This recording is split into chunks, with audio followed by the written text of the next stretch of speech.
আসসালামু আলাইকুম ওরহমতুল্লাহি ওবরাকাতুহু। প্রিয় দর্শক, রমজান মাস হল আল্লাহ তাআলার বিশেষ রহমত, মাগফিরাত ও নাজাতের মাস। এই মাসে একজন মুমিন বান্দার জন্য জান্নাতের দরজা খুলে দেওয়া হয়, জাহান্নামের দরজা বন্ধ করে দেওয়া হয়, শয়তানকে শিকলে বেঁধে রাখা হয়। কিন্তু এই মহামান্বিত মাসে যারা বিনা কারণে রোজা ভাঙেন বা রোজা রাখেন না, তাদের জন্য কোরআন ও হাদিসে এমন ভয়ঙ্কর শাস্তির কথা বলা হয়েছে যা শুনলে যে কোনো মানুষের বুকের ভেতরটা কেঁপে উঠবে। আজকের এই ভিডিওতে সেই শাস্তিগুলো একটার পর একটা তুলে ধরব। শুরু থেকে শেষ পর্যন্ত মনোযোগ দিয়ে দেখুন। ইনশাআল্লাহ আজকের পর রমজানকে আর কেউ হালকাভাবে নেবেন না। রমজান মাসে যারা ইচ্ছাকৃতভাবে রোজা রাখে না, তাদের প্রথম এবং সবচেয়ে বড় শাস্তি হলো তারা কখনো জান্নাতে প্রবেশ করতে পারবে না। এটা কোনো সাধারণ কথা না। রাসূলুল্লাহ সাল্লাল্লাহু আলাইহি ওয়াসাল্লাম নিজে এই কথা বলেছেন। হাদিসে এসেছে, যে ব্যক্তি রমজান মাসে বিনা ওজরে ইচ্ছাকৃতভাবে একটি রোজাও ছেড়ে দেয়, সে যদি সারা জীবন রোজা রাখে তবুও সেই একটি রোজার ক্ষতিপূরণ হবে না। এই হাদিসটি তিরমিজি, আবু দাউদ এবং ইবনে মাজাহাতে বর্ণিত হয়েছে। একটু ভাবুন, সারা জীবন রোজা রেখেও যদি একটি রোজার ক্ষতিপূরণ না হয়, তাহলে যে মানুষ পুরো রমজানটাই ছেড়ে দিল তার কি অবস্থা হবে? সেই মানুষের আমলনামায় রমজানের জায়গাটা একদম শূন্য থাকবে এবং সেই শূন্যতা কোনো দিন পূরণ হওয়ার না। এরপর আসে দ্বিতীয় শাস্তির কথা। যারা রমজান মাসে রোজা না রেখে খাবার খায়, পানি পান করে, আরামে জীবন কাটায়, তাদের জন্য আখিরাতে কি ধরনের খাবারের ব্যবস্থা রাখা হয়েছে সেটা জানলে গা শিউজে উঠবে। কোরআনে আল্লাহ তাআলা জাহান্নামবাসীদের খাবারের বর্ণনা দিয়েছেন। সূরা গাশিয়ায় আল্লাহ বলেছেন, সেদিন অনেক মুখ লাঞ্ছিত হবে, তারা কঠোর পরিশ্রমে ক্লান্ত হবে, জ্বলন্ত আগুনে প্রবেশ করবে। তাদের পান করতে দেওয়া হবে ফুটন্ত গরম পানির ঝর্ণা থেকে, আর তাদের খাবার হবে একটি কাঁটাময় বিষাক্ত গাছ, যেটা গলায় আটকে যাবে, গিলতে পারবে না, বের করতেও পারবে না, না পুষ্টি দেবে না ক্ষুধা মেটাবে। এই দুনিয়ায় রমজান মাসে যারা আল্লাহর জন্য একটু খাবার ছাড়তে রাজি হলো না, আখিরাতে তাদের সামনে এই খাবার দেওয়া হবে। দুনিয়ায় পেট ভরে খেয়েছিল, আখিরাতে সেই পেট জ্বলন্ত আগুনে পুড়বে। তৃতীয় যে শাস্তির কথা হাদিসে এসেছে সেটা শুনলে সত্যিই গায়ে কাটা দেয়। সাহাবী আবু উমামা রাদিয়াল্লাহু আনহু বলেন, একবার রাসূলুল্লাহ সাল্লাল্লাহু আলাইহি ওয়াসাল্লাম বললেন, আমাকে দুইজন মানুষ দেখানো হলো। তাদের ঠোঁট বড় বড় লোহার কাঁচি দিয়ে বারবার কেটে দেওয়া হচ্ছে, কাটা হচ্ছে, আবার জোড়া লাগছে, আবার কাটা হচ্ছে। এই যন্ত্রণা থামছে না, শেষ হচ্ছে না। রাসূলুল্লাহ সাল্লাল্লাহু আলাইহি ওয়াসাল্লাম জিজ্ঞেস করলেন, এরা কারা? জবাবে বলা হলো, এরা সেই মানুষ যারা রমজান মাসে ইফতারের সময় হওয়ার আগেই ইচ্ছাকৃতভাবে খেয়ে নিত। শুধু একটু আগে ইফতার করার কারণে এই শাস্তি। তাহলে যে মানুষ সকাল থেকে রাত পর্যন্ত পুরোটাই খেয়েছে, রোজার কোনো পরোয়াই করেনি, তার জন্য কি অপেক্ষা করছে সেটা কল্পনাও করা কঠিন। চতুর্থ শাস্তি হলো আল্লাহর সাথে সম্পর্ক ছিন্ন হয়ে যাওয়া। আল্লাহ তাআলা হাদিসে কুদসিতে বলেছেন, রোজা আমার জন্য এবং আমি নিজেই এর পুরস্কার দেব। বান্দা আমার জন্যই তার পানাহার এবং কামনা বাসনা ছেড়ে দেয়।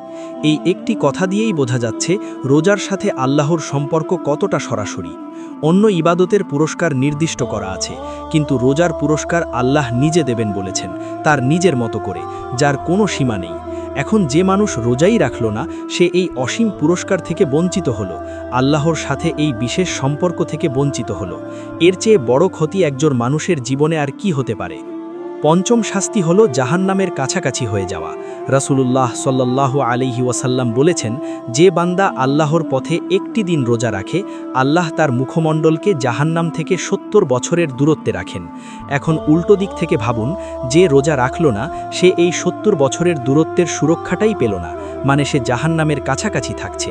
এবং রমজানের প্রতিটি দিন রোজা না রাখা মানে প্রতিদিনই এই সুরক্ষা থেকে বঞ্চিত হওয়া। পুরো রমজান যে মানুষ রোজা রাখল না, সে ৩০টি দিন এই সুরক্ষা ছাড়াই কাটালো। ষষ্ঠ শাস্তি হলো রোজা একটি ঢাল। সেই ঢাল না থাকলে মানুষ পাপের সামনে একেবারে উন্মুক্ত হয়ে যায়। রাসূলুল্লাহ সাল্লাল্লাহু আলাইহি ওয়াসাল্লাম বলেছেন, রোজা একটি ঢাল। এই ঢাল মানুষকে পাপ থেকে বাঁচায় এবং জাহান্নামের আগুন থেকে বাঁচায়। একটা যুদ্ধের কথা ভাবুন, একজন সৈনিক যুদ্ধক্ষেত্রে গেছে, কিন্তু ঢালটা বাড়িতে ফেলে রেখে গেছে। শত্রু যখন তীর ছুড়বে, সে রক্ষা করার জন্য কিছুই পাবে না। রোজা না রাখা মানে এই ঢালটাকে নিজেই ফেলে দেওয়া। এরপর থেকে সে একেবারে উন্মুক্ত, পাপের রাস্তা তার জন্য খোলা, শয়তান তাকে সহজেই টেনে নিতে পারবে। এবং ধীরে ধীরে এই মানুষটা শুধু রোজা থেকে না, নামাজ থেকে, কোরআন থেকে, দিনের সব কিছু থেকে দূরে সরে যাবে। সপ্তম শাস্তি হলো কবরের আযাব। রমজান মাসে ইচ্ছাকৃতভাবে রোজা ভাঙলে শুধু আখিরাতে না, কবরের জীবনেও শাস্তি শুরু হয়। আবু উমামার হাদিসে যে দৃশ্যের কথা বলা হয়েছে, আলেমরা বলেছেন এটা কবরের বা বারজাখের শাস্তির বর্ণনা, মানে মৃত্যুর পর থেকেই সেই শাস্তি শুরু হয়ে যাবে। কিয়ামত পর্যন্ত অপেক্ষা করতে হবে না, সেই লোহার কাঁচির যন্ত্রণা কবরেই শুরু হবে। মানুষ দুনিয়ায় ঘুরে বেড়াচ্ছে, হাসছে, খাচ্ছে, আর কবরে তার সঙ্গী যন্ত্রণায় ছটফাট করছে। এই চিত্রটা একটু মনে রাখুন। অষ্টম শাস্তি হল কিয়ামতের দিনের কঠিন জবাবদিহিতা। সেদিন প্রতিটি মানুষের আমলনামা খুলে দেওয়া হবে। রমজানের প্রতিটি দিনের হিসাব থাকবে। যে রোজা রেখেছে তার জন্য থাকবে অসীম পুরস্কার, আর যে বিনা কারণে রোজা রাখেনি সে কোনো কারণ দেখাতে পারবে না, কারণ সেখানে মিথ্যা চলবে না, অজুহাত গ্রহণ হবে না।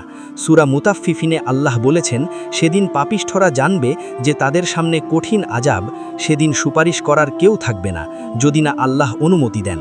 আর যে মানুষ রোজাই রাখেনি সে কিভাবে সেই অনুমতি আশা করবে? নবম শাস্তি হল রমজানের সব ফজিলত থেকে চিরতরে বঞ্চিত হয়ে যাওয়া। রাসূলুল্লাহ সাল্লাল্লাহু আলাইহি ওয়াসাল্লাম বলেছেন, রমজান মাসে এমন একটি রাত আছে যা 1000 মাসের চেয়ে উত্তম। 1000 মাস মানে প্রায় 1300 বছর। সেই রাতে একটি ইবাদত করলে 1300 বছরের ইবাদতের চেয়ে বেশি পুরস্কার পাওয়া যায়।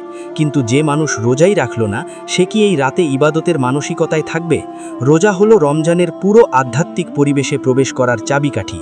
রোজা না রাখলে সেই দরজাই বন্ধ। লাইলাতুল কদর, তারাবিহ, কোরআন তেলাওয়াত সব থেকেই সে বঞ্চিত হয়ে যায়। এই বঞ্চনার ক্ষতি হিসাব করে শেষ করা যাবে না। দশম শাস্তি হল আল্লাহর পক্ষ থেকে ধীরে ধীরে ধ্বংসের দিকে ঠেলে দেওয়া। অনেকে মনে করেন রোজা না রেখেও তো ভালোই আছি, কোনো সমস্যা হচ্ছে না। এই চিন্তাটা আসলে সবচেয়ে বিপজ্জনক। কোরআনে আল্লাহ বলেছেন, আমি তাদেরকে ধীরে ধীরে এমনভাবে পাকড়াও করব যে তারা বুঝতেও পারবে না। এই আয়াতটা ভয়ঙ্কর। মানে যে মানুষ পাপ করতে থাকে আর ভাবে কোনো সমস্যা হচ্ছে না, সে আসলে আল্লাহর ক্রোধের মধ্যেই আছে, শুধু বুঝতে পারছে না। আল্লাহ যখন কাউকে পাপের মধ্যে রেখেও সুস্থ রাখেন, রিজিক দেন, এটা অনেক সময় আল্লাহর রহমত না, এটা আল্লাহর পরীক্ষা। এবং সেই পরীক্ষায় যে ব্যর্থ হয় তার পরিণতি অত্যন্ত কঠিন। একাদশ শাস্তি হল রমজান মাসে রোজা না রাখলে ইসলামের একটি মূল স্তম্ভ ভেঙে পড়ে। রাসূলুল্লাহ সাল্লাল্লাহু আলাইহি ওয়াসাল্লাম বলেছেন, ইসলামের ভিত্তি 5টি জিনিসের উপর: কালিমা, নামাজ, রোজা, জাকাত এবং হজ। 5টি স্তম্ভের উপর যদি একটি বাড়ি দাঁড়িয়ে থাকে আর একটি স্তম্ভ সরিয়ে দেওয়া হয়, পুরো বাড়িটা নড়বড়ে হয়ে যায়। একইভাবে রোজা না রাখলে একজন মানুষের ঈমানের ভিত্তিটাই দুর্বল হয়ে পড়ে। এই দুর্বলতা ধীরে ধীরে তাকে দিন থেকে সরিয়ে দেয়। আজকে রোজা ছাড়ল, কালকে নামাজ ছাড়বে, পরশু কোরআন ছুঁয়েও দেখবে না। আস্তে আস্তে সে এমন একটা জায়গায় চলে যাবে যেখান থেকে ফেরার পথ অত্যন্ত কঠিন। দ্বাদশ শাস্তি হল রোজা না রাখলে মানুষ মুনাফিকির কাছাকাছি চলে যায়। এটা অনেকেই জানেন না। রাসূলুল্লাহ সাল্লাল্লাহু আলাইহি ওয়াসাল্লাম বলেছেন, মুনাফিকের আলামত 3টি: যখন কথা বলে মিথ্যা বলে, ওয়াদা করলে ভঙ্গ করে, আমানত দিলে খিয়ানত করে। এখন ভাবুন, একজন মুসলমান হিসেবে দাবি করছে, কিন্তু ঈমান আনার পর আল্লাহর সাথে যে ওয়াদা হয়েছে, রোজা রাখার যে অঙ্গীকার হয়েছে, সেটা ভাঙছে। এটা কি ওয়াদা ভঙ্গ না? ইবনে হিব্বানের বর্ণনায় এসেছে, রমজান মাসে বিনা ওজরে রোজা না রাখার আচরণটা মুনাফিকির আলামতের সাথে মিলে যায়। এটা শুনতে কঠিন লাগছে জানি, কিন্তু এটাই সত্য। ত্রয়োদশ শাস্তি হল কাফফারার কঠিন বোঝা বহন করতে হয়। বুখারী শরীফে একটি বিখ্যাত ঘটনা আছে। একদিন একজন সাহাবী রাসূলুল্লাহ সাল্লাল্লাহু আলাইহি ওয়াসাল্লামের কাছে এসে মাথা নিচু করে বললেন, ইয়া রাসূলুল্লাহ, আমি ধ্বংস হয়ে গেছি। রাসূলুল্লাহ সাল্লাল্লাহু আলাইহি ওয়াসাল্লাম জিজ্ঞেস করলেন, কি হয়েছে? সাহাবী বললেন, রমজানের দিনে তিনি স্ত্রীর সাথে মিলিত হয়েছেন। রাসূলুল্লাহ সাল্লাল্লাহু আলাইহি ওয়াসাল্লাম তখন একে একে জিজ্ঞেস করলেন, একজন দাস মুক্ত করতে পারবে কিনা? পারবে না। একটানা 2 মাস রোজা রাখতে পারবে কিনা? পারবে না। 60 জন গরিব মানুষকে খাওয়াতে পারবে কিনা? সেটাও পারবে না। এই হাদিস থেকে বোঝা যাচ্ছে ইচ্ছাকৃতভাবে রমজানের রোজা ভাঙলে কাফফারা কতটা কঠিন। একটানা 60 দিনের রোজা অথবা 60 জন মানুষকে খাওয়ানো। হানাফি মাযহাব অনুযায়ী শুধু সহবাস না, ইচ্ছাকৃতভাবে খেয়ে বা পান করেও রোজা ভাঙলে একই কাফফারা ওয়াজিব হয়। চতুর্দশ শাস্তি হল যারা মনে করেন লুকিয়ে খেলে কেউ দেখবে না, তারা মস্ত বড় ভুলের মধ্যে আছেন। কোরআনে আল্লাহ তাআলা বলেছেন, তিনি প্রকাশ্যের খবর যেমন রাখেন, গোপনের খবরও তেমন রাখেন, বরং গোপন বিষয় সম্পর্কে তিনি আরও বেশি অবগত। সূরা হাদিদে আল্লাহ বলেছেন, আসমান ও জমিনের প্রতিটি কোণায় যা কিছু ঘটছে আল্লাহ সব জানেন, তিনি সর্বদ্রষ্টা। রেস্তোরাঁয় গিয়ে খান, অফিসে খান, ঘরে একা একা খান, কোথাও কিছু লুকানোর সুযোগ নেই। প্রতিটি লোকমা, প্রতিটি ঢোক, প্রতিটি মুহূর্ত লেখা হচ্ছে এবং কিয়ামতের দিন সেই হিসাব দিতে হবে। পঞ্চদশ শাস্তি হল রাসূলুল্লাহ সাল্লাল্লাহু আলাইহি ওয়াসাল্লাম যাকে দুর্ভাগ্যা বলেছেন, সে কিন্তু এই বেরোজদার মানুষটি। রাসূলুল্লাহ সাল্লাল্লাহু আলাইহি ওয়াসাল্লাম বলেছেন, সেই মানুষটা দুর্ভাগ্যা যে রমজান মাস পেল কিন্তু তার গুনাহ মাফ হলো না। এই হাদিসে রাসূলুল্লাহ সাল্লাল্লাহু আলাইহি ওয়াসাল্লাম সরাসরি তাকে দুর্ভাগ্যা বলেছেন। জীবনে একজন মানুষের সবচেয়ে বড় দুর্ভাগ্য কি হতে পারে? আল্লাহর রহমতের মৌসুম পেয়েও সেই রহমত না নেওয়া, জান্নাতের দরজা খোলা থাকতেও ভেতরে না যাওয়া।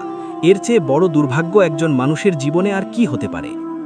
এত শাস্তির কথা শুনে অনেকের মনে প্রশ্ন আসতে পারে, আমি তো অতীতে অনেক রোজা মিস করেছি, এখন কি আমার মাফ নেই? এই প্রশ্নের জবাবে আল্লাহ তাআলা নিজেই কোরআনে বলেছেন, হে আমার বান্দারা, যারা নিজেদের উপর অত্যাচার করেছ, আল্লাহর রহমত থেকে নিরাশ হও না। নিশ্চয়ই আল্লাহ সমস্ত গুনাহ মাফ করেন। তিনি অত্যন্ত ক্ষমাশীল, অত্যন্ত দয়ালু। মানে দরজা এখনো বন্ধ হয়নি, কিন্তু সেই দরজায় এখনই ঢুকতে হবে। দেরি করলে আর সুযোগ নাও থাকতে পারে।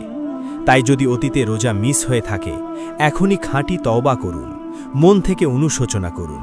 যত কাজা বাকি আছে পরবর্তী রমজানের আগেই আদায় করুন এবং এই রমজান থেকে নতুন করে শুরু করুন।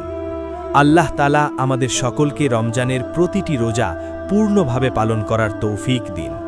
আমাদের অতীতের সমস্ত ভুল ক্ষমা করুন এবং আমাদেরকে আজকে আলোচনা করা শাস্তিগুলো থেকে হেফাজত করুন। আমিন। তাই রমজান মাসে আপনারা বেশি বেশি আমল করার চেষ্টা করুন, রোজা রাখুন, নামাজ পড়ুন, কুরআন তেলাওয়াত করুন। এই মাসটাকে নষ্ট করবেন না। ভিডিওটি ভালো লাগলে লাইক করুন, কমেন্ট করুন, শেয়ার করুন এবং চ্যানেলটি সাবস্ক্রাইব করে বেল আইকনে ক্লিক করে রাখুন, যাতে নতুন কোনো ভিডিও মিস না হয়। আল্লাহ হাফেজ।